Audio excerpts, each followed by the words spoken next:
अध्यक्ष महोदय, मैं आपका धन्यवाद देना चाहता हूं। प्लीज अध्यक्ष महोदय, अध्यक्ष महोदय, अध्यक्ष महोदय, अध्यक्ष महोदय, मैं आपका धन्यवाद देना चाहता हूं।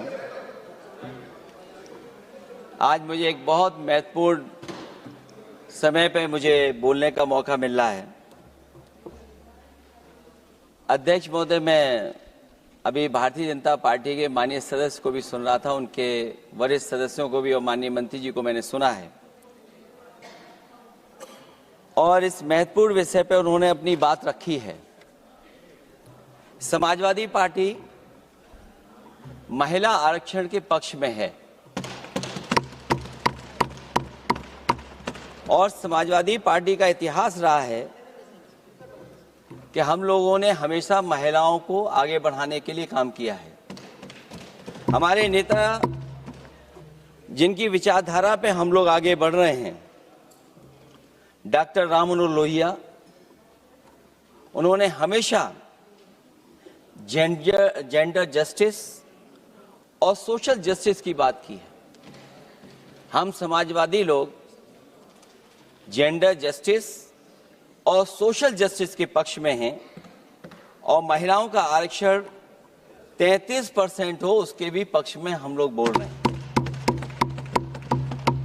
और ये लड़ाई हमारी निरंतर चल रही है और कहीं न कहीं आरक्षण हमारी पीढ़ी के आह्वान को और मजबूत कर रहा है। लेकिन जिस तरह की बातें हमें सुनने को मिल रही हैं, अब भारतीय जनता पार्टी नारी को नारा बनाने की कोशिश कर रही है। भारतीय जनता पार्टी इस आरक्षण को लेकर के भाजपा अपना नारी का नारा बनाना चाहती है और बदलने की कोशिश कर रही है। जिन्होंने नारी को अपने संगठन में नहीं रखा, उनके मान सम्मान के लिए कैसे रखेंगे? और अगर ये बात गलत है, अध्यक्ष महोदय, जिस पेरेंटल संगठन से आप निकले हैं उसमें मान सम्मान के लिए संगठन में कितनी नारी हैं ये बता दें आप। और इनका, क्योंकि पिछले कई वर्षों से अध्यक्ष जी ये सरकार में है और मैं सुन रहा था माननीय मंत्री जी को मैं सुन रहा था, उन्होंने बहुत सारे योजनाएं, बहुत सारे कार्यक्रमों की जानकारी दी। लेकिन अगर हम दुनिया के आंकड़े देखें, जेंडर इक्वलिटी में हम कहां खड़े हैं? हम 146 में 127वीं जगह पर खड़े हैं। और अगर हम इनके खुद के सरकारों को देखें अगर, तो अध्यक्ष महोदय, इनके 21 जगह सरकारें हैं। 21 जगह यूनियन टेरिटरी और स्टेट मिलाकर के और सहयोगी दलों के साथ मिलकर के 21 सरकारें इनकी हैं। भारतीय जनता पार्टी ये बताए कि उनके 21 स्टेट में जहां सरकारें उनके सहयोगी साथियों के साथ चल रही हैं, कितने मुख्यमंत्री इनके बने हुए हैं? कितनी महिला मुख्यमंत्री बनी हुई इनकी? जीरो। और जो दिल्ली की बनी हुई हैं, हालांकि वो हाफ चीफ मिनिस्टर हैं और वो भी महिला होने के नाते केवल हाफ चीफ मिनिस्टर हैं। नहीं, अधिकार कहां है? एक चीफ मिनिस्टर के जो अधिकार होते हैं, एक स्टेट के जो अधिकार होते हैं, क्या आपके दिल्ली की मुख्यमंत्री के पास वो अधिकार है? और फिर जो अभी तक जो सबसे बड़ी पार्टी है, जो सबसे बड़ी पार्टी अपने आप को कहते हैं, पूरे देश में जितने भी इनके विधायक चुने गए हैं, आप बताओ आपकी संख्या क्या है? 10% से ऊपर नहीं जा पा रहे हैं आप? क्या 10% से ऊपर हैं आप? और फिर लोकसभा की गिनती में अगर हम देखें तो लोकसभा की गिनती में कितने संख्या में आप हैं?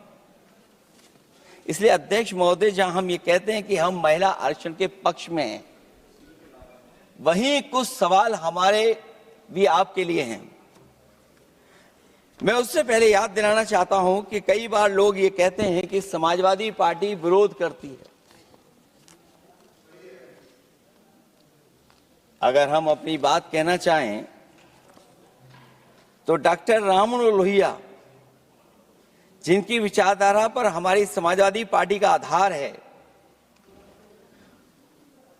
उनके द्वारा हमेशा महिलाओं को पुरुषों के बराबर की हिस्सेदारी हर क्षेत्र में देने की बात कही गई। और मैं उनको कोट करना चाहता हूं कि संस्कार का आरंभ महिला से होता है। यदि महिला जागृत है तो पूरा समाज जागृत हो जाता है। ये लोहिया ने हमारे जिस विचारधारा पे हम लोग चल रहे हैं वो हम आपको बताना चाहते हैं। जब तक महिलाएं राजनीति में नहीं आएंगी, सामाजिक क्रांति अधूरी रहेगी। लोहिया जी ने निरंतर महिलाओं की राजनीति में महत्वपूर्ण भूमिका पर बल दिया है और समाज में वास्तविक परिवर्तन उनके योगदान से ही आ पाएगा। इसलिए मैं याद दिलाना चाहता हूं अध्यक्ष महोदय, उत्तर प्रदेश में पंचायत में सबसे पहले आरक्षण महिलाओं के लिए लागू करने का काम समाजवादी पार्टी ने किया। तो जहां महिलाओं के पक्ष में है उनके आरक्षण के, वहीं हमारा सवाल यह भी है कि जल्दीबाजी क्यों है? आखिरकार महिला आरक्षण के नाम पर जल्दीबाजी क्यों है भाजपा के अंदर? सच तो यह है कि भाजपा जनगणना को टालना चाहती है, और जनगणना को टालने का मतलब है कि जाति जनगणना को टालना चाहते हैं। और जाति जनगणना इसलिए टालना चाहते हैं क्योंकि वो आरक्षण का सवाल उठेगा। जो भाजपा उनके संगी साथी कभी भी देना नहीं चाहते हैं आरक्षण। भाजपा को यह भी अच्छी तरह याद है कि पीडीए में ए का मतलब आधी आबादी है, मतलब महिलाएं भी पूरी की पूरी उसमें गिनती में आती। एक बड़ा चुनावी सच ये भी है कि भाजपा की चुनावी घपलेबाजी अब पूरी तरह से भंडाफोड़ हो गई है। जो एसआईआर आप लेकर के आए थे अध्यक्ष महोदय, उत्तर प्रदेश में हम लोगों ने बड़े करीब से देखा एसआईआर। वो कहने को तो एसआईआर था, लेकिन सच्चाई में वो एनआरसी का रूप था। और एसआईआर के मामले में जिस तरीके से वोट काटने का काम शुरू हुआ, मैं बधाई देना चाहता हूं अपने पीडीए प्रहारी और संगठन के लोगों को जिन्होंने वोट बचा लिया। जब पहली गिनती में हम लोग बचाने में कामयाब हो गए तो अध्यक्ष महोदय, भारतीय जनता पार्टी फॉर्म 7 को लेकर के आई और फॉर्म 7 उन्होंने ऐसे बांटना शुरू किया, उस घपले को भी हम लोगों ने पकड़ लिया। और जब उस घपले को पकड़ा तो पता लगा फॉर्म 7 बंद हो गया उत्तर प्रदेश में। फॉर्म 7 से कोई वोट काटा नहीं गया। अध्यक्ष महोदय, जो फॉर्म 7 काटने के लिए जिससे दस्तखत कराए थे भारतीय जनता पार्टी ने, उस व्यक्ति को दस्तखत करना भी नहीं आता है। अध्यक्ष महोदय, जो एसआईआर के बहाने फॉर्म 7 लेकर के आए थे, जो फॉर्म 7 दस्तखत करा करके वोट काटे जा रहे थे उत्तर प्रदेश में, जब पकड़ा गया, हम लोगों को जानकारी मिली, हम लोगों ने उसको प्रेस के सामने लेकर के आए और चुनाव आयोग को शिकायत की। फॉर्म 7 से वोट कटना रुक गया, लेकिन अभी भी उस पर कोई कार्रवाई नहीं की जिसने उसके नकली दस्तखत कराए थे। अध्यक्ष महोदय, इससे तो लगता है कि पूरा का पूरी व्यवस्था जुड़ी हुई है भारतीय जनता पार्टी से। और धीरे धीरे जो भारतीय जनता पार्टी की सरकार चली है, हेरा फेरी हम लोग पकड़ लिए, भाजपा की कलई खुल गई और उसके समर्थक और वोटरों का आकाल पड़ने लगा। जब तब भाजपा निराशा के इस दौर में उभरने के लिए बिल लेकर के आ रही है। ये भारतीय जनता पार्टी का जो वोट कम हो रहा है, असली लक्ष्य अध्यक्ष महोदय वोट है, सत्ता में रहना है, इसलिए आरक्षण को लेकर के आए हैं। भाजपा की यही राजनीतिक चाल रहती है। जब पुराने लोग ये समझ जाते हैं कि भाजपा किसी की सगी नहीं है, तो हर बार भाजपा कुछ नए लोगों को अपने लुभाने जुमलों में फंसाती है। इस बार भाजपा महिलाओं को लेकर ये पुरानी चाल चल रही है, लेकिन सफल नहीं होगी, क्योंकि सबसे ज्यादा दुखी तो महिलाएं ही हैं। भाजपा की कमीशन खोरी और चंदा वसूली की वजह से जो महंगाई बढ़ी है, उससे उनकी रसोई सूनी हो गई है। रही सही कसर सिलेंडर की, बेतहाशा बढ़ती कीमतों ने पूरा कर दिया है। यह अध्यक्ष महोदय मैं इसलिए कह रहा था कि माननीय मंत्री सिलेंडर की याद दिला रहे थे। उन्होंने इज्जत घर को भी याद दिलाया, जिसको कभी प्रधानमंत्री जी ने कहा कि ये इज्जत घर होंगे।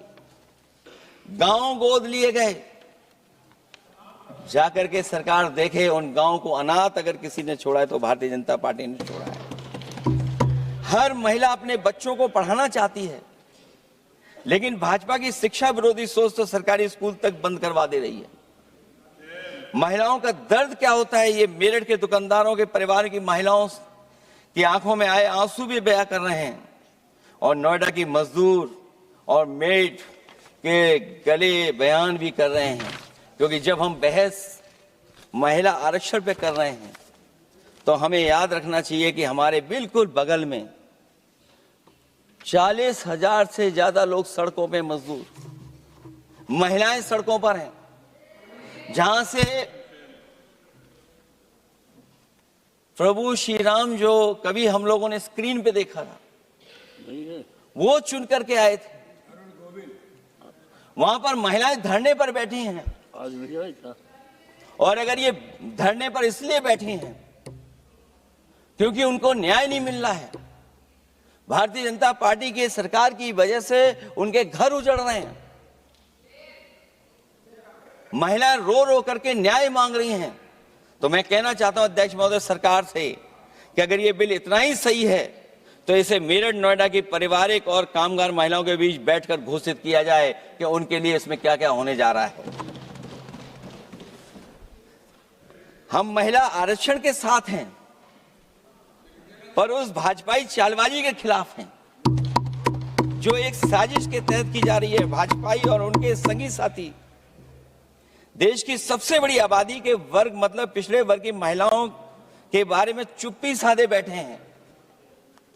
ये बात अध्यक्ष जी समझ में नहीं आ रहा है, क्योंकि जब हम लोग प्रधानमंत्री जी को सुनते थे तो वो ये कहते थे कि हम पिछड़े वर्ग से आते हैं, हम आप जैसे ही हैं, पिछड़े हैं। लेकिन जब आरक्षण की बात हो रही है तो पिछड़ों की संख्या इसमें कितनी है, हमें उम्मीद है कि सरकार इस पर जरूर बात अपनी रखेगी। ये संशोधन के नाम पर जो जल्दीबाजी दिखा रहे हैं, दरअसल उसके पीछे भाजपाइयों की मंशा है कि जनगणना न करनी पड़े, क्योंकि अगर जनगणना करनी पड़ेगी तो जातिवार आंकड़े भी देने पड़ेंगे और जातिवार आरक्षण भी। ये भाजपा का एक बहुत बड़ा षड्यंत्र है, जिसमें जनगणना आधारित परसीमन को नकार कर पिछड़ों का अधिकार लूटा जा रहा है। ये लोकतंत्र के खिलाफ खुफिया लोगों की गुप्त योजना है, जो अब तक स्वीकार नहीं, जब तक प्रक्रिया के साथ हम लोग स्वीकार कभी नहीं कर सकते, जब तक इसका लागू करने का तरीका ठीक ना हो। अगर पिछड़ों की आबादी कम से कम अगर हम गिन लें कि 70%, 80% से ज्यादा है, अध्यक्ष महोदय अगर हम उनको 66% मान लें तो इनकी आबादी कम से कम पिछड़ों की 33% होगी, आधी आबादी की जनसंख्या, जिनके हक की बात तो है ही नहीं इसके अंदर। इसका मतलब यह हुआ कि पिछड़े वर्ग की 33% महिलाएं, उनको हक देना नहीं चाहते ये लोग, हक उनका छीनना चाहते हैं। और फिर जो डिलिमिटेशन का साथ साथ लेकर के आए हैं, ये डिलिमिटेशन क्या है अध्यक्ष महोदय? ये डिलिमिटेशन है कि इलेक्टोरल मैप को बदल दें। हमारे पूर्व में कांग्रेस के सदस्य ने ठीक कहा है कि जब डिलिमिटेशन की बारी आई तो इन्होंने पूरी रणनीति बना करके कि किस तरीके से लोकसभाओं के क्षेत्र बनाए जाएं, क्षेत्र कैसे बने जिससे कि उन्हीं को पॉलिटिकल लाभ मिले, वो हम लोगों ने आसाम में भी देखा और जम्मू कश्मीर में भी देखा है। इसलिए हम चाहते हैं कि पहले जनगणना हो और जनगणना जब आंकड़े सही आ जाएंगे अध्यक्ष महोदय, तब जाकर के डिलिमिटेशन ठीक होगा। और अगर आंकड़े ही ठीक नहीं हैं तो फिर आरक्षण कैसे ठीक होगा, क्योंकि आरक्षण का आधार ही हमारा जनसंख्या पर है। कहीं ऐसा तो नहीं कि आधी आबादी में ये मुस्लिम को भी ना गिनते हो, मुस्लिम महिलाओं को। इसलिए हमारी मांग होगी कि आधी आबादी में पिछड़े और मुस्लिम महिलाओं को भी जोड़ करके इस आरक्षण को पूरा किया जाए। एक जो हमें आशंका है कि जब आरक्षण होगा और डिलिमिटेशन होगा और जब संख्या बढ़ेगी तो उत्तर प्रदेश की संख्या विधानसभा की 500 से ऊपर होने जा रही है। और अगर 500 से ज्यादा होने जा रही है तो उसमें सरकार क्या विचार कर रही है? कहीं कोई ऐसा षड्यंत्र तो नहीं है जो हम महिला आरक्षण के बहाने उस षड्यंत्र को छिपा करके आगे बढ़ रहे हों? क्योंकि उत्तर प्रदेश में 120 सीटें तो लोकसभा की होने जा रही हैं और विधानसभा की सीटें तो अगर 600 हो रही हैं, अगर 600 हो रही हैं तो कहीं ऐसा तो नहीं अध्यक्ष महोदय उसमें भी कोई साजिश षड्यंत्र हो? जो षड्यंत्र हम लोगों को समझ में नहीं आ रहा हो। और अगर षड्यंत्र रहेगा तो जैसे अयोध्या हारे आप, एक बार फिर उत्तर प्रदेश आप हार जाएंगे। और 33% सीटें कौन सी होंगी? आप अगर सीट रिजर्व कर देंगे, कॉन्स्टिट्यूंसी रिजर्व हो जाएगी, तो अध्यक्ष महोदय ये महिलाओं के बीच ही कंपटीशन करा देंगे। अगर कॉन्स्टिट्यूंसी रिजर्व होंगी तो अध्यक्ष महोदय महिलाओं के बीच ही कंपटीशन हो जाएगा। क्योंकि वो अध्यक्ष महोदय वो माननीय सदस्य कह रहे हैं कि वो तो होना चाहिए, वो सास बहू वाली तो हार गई हैं आपकी।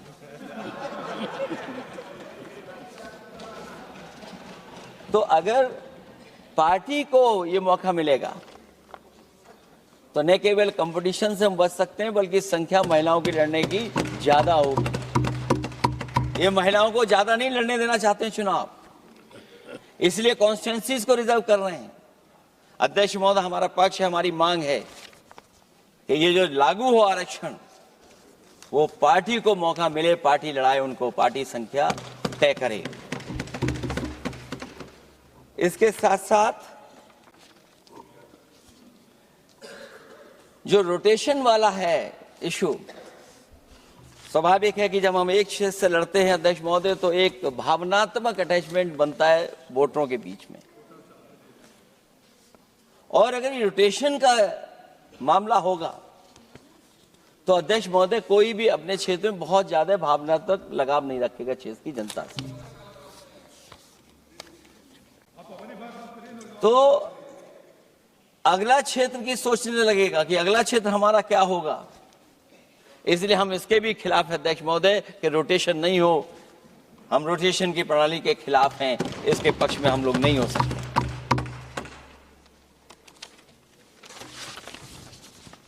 इसलिए अध्यक्ष महोदय हमारी मांग होगी कि पहले सेंसस कराए, जनगणना कराई जाए।